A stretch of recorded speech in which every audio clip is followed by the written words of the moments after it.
Et salut à toi. Aujourd'hui, on s'intéresse à la correction d'une EC1, c'est-à-dire la première partie de l'épreuve composée, l'épreuve de mobilisation des connaissances.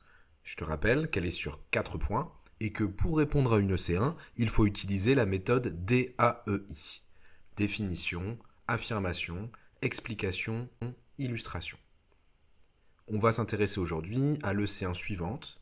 Quel est le rôle des institutions dans le processus de croissance économique ? On commence avec la définition de la croissance économique. La croissance économique désigne l'augmentation de la production sur le long terme et sur un territoire. On mesure la croissance économique en calculant le taux de croissance économique. Il s'agit du taux de variation du PIB d'une année sur l'autre. Pour l'affirmation, on reprend simplement les termes de la question. Nous allons montrer le rôle des institutions dans le processus de croissance économique. L'explication. Les institutions désignent l'ensemble des règles qui encadrent les comportements des agents économiques.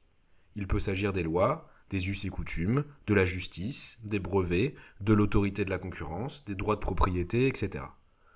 Ces institutions ont un rôle central dans le processus de croissance puisqu'elles favorisent la confiance des ménages et entreprises et donc la consommation, la production et l'investissement. Les entreprises peuvent être rassurées au travers de l'utilisation d'un brevet qui désigne un droit de propriété sur une invention.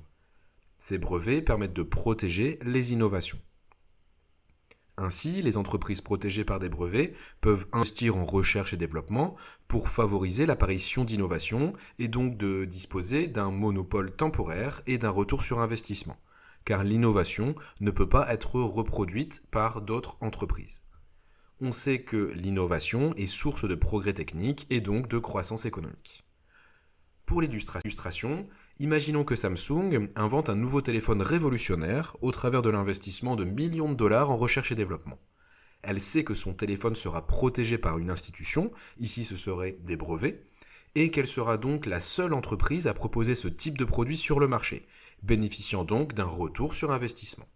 La vente de ce téléphone performant aux ménages et son utilisation par des salariés dans différentes organisations productives va favoriser la croissance économique.